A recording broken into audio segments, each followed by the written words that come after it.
Hello student, welcome back to my channel learn with Jyoti में।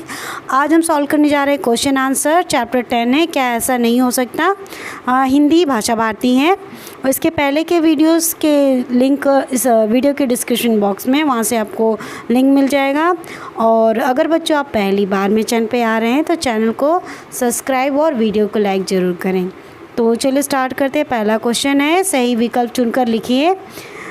क, नहाने के बाद मुझे देना होगा टॉवेल। ख, चादर के अनुसार पसारना चाहिए तो क्या, पैर। ये आपने कहावत सुनी ही होगी कि जितना चादर उतना ही पैर पसारना चाहिए। ओके, क्वेश्चन नंबर 2 देखिए, रिक्त स्थानों की पूर्ति कीजिए।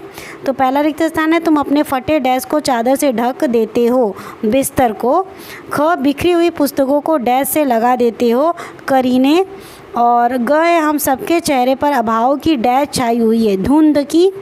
घ, सुख दुख के इस डैश में से ही अभाव की कश्ती के पार होने का मार्ग गया है, समंदर। सुख दुख का क्या है, समंदर। नेक्स्ट क्वेश्चन है, प्रश्न 3, यहाँ पे 1 या 2 वाक्यों में उत्तर लिखिए। पहला है, धुंध से लेखक का क्या अभिप्राय है, यानी लेखक क्या कहना चाह रहा है।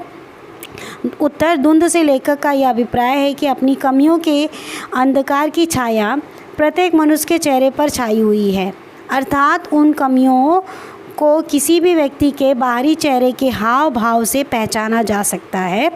ख, मित्र अपने फटे बिस्तर को कैसे छिपाता है। तो उत्तर, मित्र अपने फटे बिस्तर को उजली चादर को बिछाकर छिपाता है। ग, अव्यवस्थाओं के होते हुए भी मित्र लेखक से रुकने का आग्रह क्यों करता है।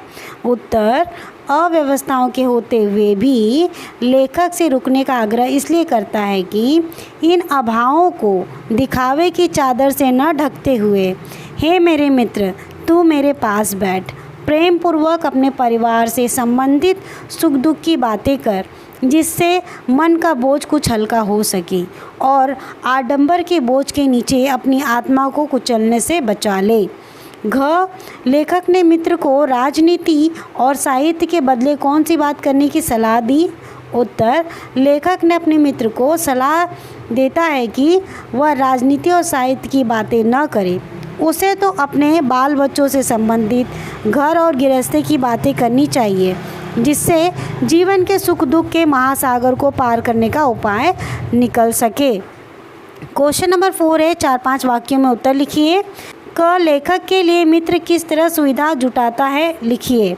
उत्तर, लेखक के लिए मित्र घर में घी और शक्कर के न होने पर घी शक्कर छिपा कर ले आता है, इन चीज़ों को किसी से उधार भी लेकर आता है, फटे बिस्तर को नई चादर से ढक देता है, पड़ोसी के स्वच्छ दर्पण को मांग लाता है, भोजन कर लेने पर बच्चे से पान मंगवा कर रख देता है, बाल बच्चों और गृहस्थी की बातें न करते हुए राजनीति और पत्र पत्रिकाओं के साहित्य की बातों में उलझा देता है, टूटे कप की चाय को स्वयं उठा लेता है और सही नए कप में लेखक को चाय देता है। इस तरह की अनेक सुविधाओं को जुटाता है। ख, लेखक को मित्र के चेहरे पर निश्चिंतता का भाव दिखाई क्यों नहीं दिया। उत्तर, लेखक को मित्र के चेहरे पर निश्चिंतता का भाव इसलिए दिखाई नहीं दिया क्योंकि उसके घर में गृहस्थी की चीज़ों का अभाव था। घी शक्कर का इंतजाम लेखक से छिपकर करता है, पड़ोस से दर्पण और तौलिया लाकर रखता है, फटे बिस्तर को नई चादर से छिपाता है, बच्चे को भेजकर लेखक के लिए पान मंगा कर रखता है, खूंटी पर बेतरतीब रखे कपड़ों को और बिखरी पुस्तकों को करीने से लगा देता है, घर गृहस्थी की बातें न करके राजनीति और साहित्य की बातें करने लग जाता है। ग, प्रश्न है, लेखक की अपने मित्र से क्या अपेक्षाएं हैं। उत्तर, लेखक अपने मित्र से अपेक्षा करता है कि वो अपने फटे बिस्तर को वैसे ही बने रहने देता, टूटे हत्थे वाली कुर्सी पर ही लेखक को बैठने देता, धुंधले दर्पण और फटे गंदे तौलियों को ही लेखक को नहाने के बाद बदन पोंछने के लिए देता, बाल बच्चों और गृहस्थी की बातें खुलकर करता, उजली चादर से बिस्तर को ढकने को तथा टूटे हत्थे वाली कुर्सी के बीच की दीवार न बनने देता, हृदय में बसे सच्चे प्रेम को इस बनावटी व्यवहार से ढकने न देता। पर लेखक मित्र को किस तरह के व्यवहार की सलाह देता है, कोई 3 बिंदु लिखिए। उत्तर, लेखक निम्नलिखित रूप के व्यवहार की सलाह देता है। हम दोनों मित्र ठीक वैसे ही मिले जैसे हम हैं। बनावटी दिखने का प्रयत्न बंद करें। जैसी सूखी रोटी तुम खाते हो वैसे ही मुझे खिलाओ। राजनीति और साहित्य में मत उलझाओ। जिस फटे तौलिए से अपना शरीर पोंछते हो उसी से मुझे अपना शरीर पोंछने दो। साथ ही चाय पीते समय जिस टूटे हुए कप को तुम मुझसे बदल देते हो उसे मेरे ही पास रहने दो। क्वेश्चन नंबर 5 देखिए, सोचिए और बताइए। प्रश्न, अपने लिए कष्ट उठाकर व्यवस्था जुटाते अपने मित्र को देखकर आपके मन में कैसे विचार उत्पन्न होंगे बताइए।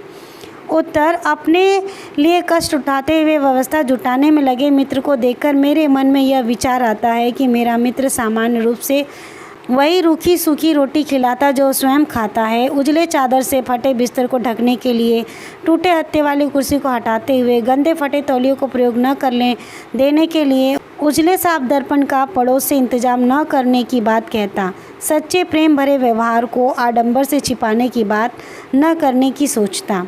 ख प्रश्न, मित्र अपने फटे बिस्तर को चादर से क्यों छिपाने का प्रयास करता है। उत्तर, मित्र अपने फटे बिस्तर को चादर से छिपाने का प्रयास करता है ताकि उसकी असल स्थिति का आभास लेखक को न हो सके। मित्र की अभाव भरी गृहस्थी का आभास लेखक को होगा तो उसे कष्ट होगा। अपनी वस्तु स्थिति से लेखक को परिचित न होने देने का मित्र प्रयास करता है। क्वेश्चन नंबर 6 है, अनुमान और कल्पना के आधार पर उत्तर दीजिए। क प्रश्न, मान लीजिए कि आपके घर अचानक मेहमान आ जाते हैं और आपके माता पिता घर पर नहीं हैं। घर में अनेक अव्यवस्थाएं हैं। ऐसी स्थिति में आप अतिथि का स्वागत कैसे करेंगे। उत्तर, घर में अव्यवस्थाओं के चलते माता पिता के घर पर न होने की दशा में जो भी कुछ सरलता से कर सकता हूँ करूँगा। बैठने के लिए कहूँगा, शुद्ध ताज़ा पानी पीने को दूंगा और फिर प्रयास करूँगा कि मैं अपने माता पिता को उनके आगमन की सूचना दूँ।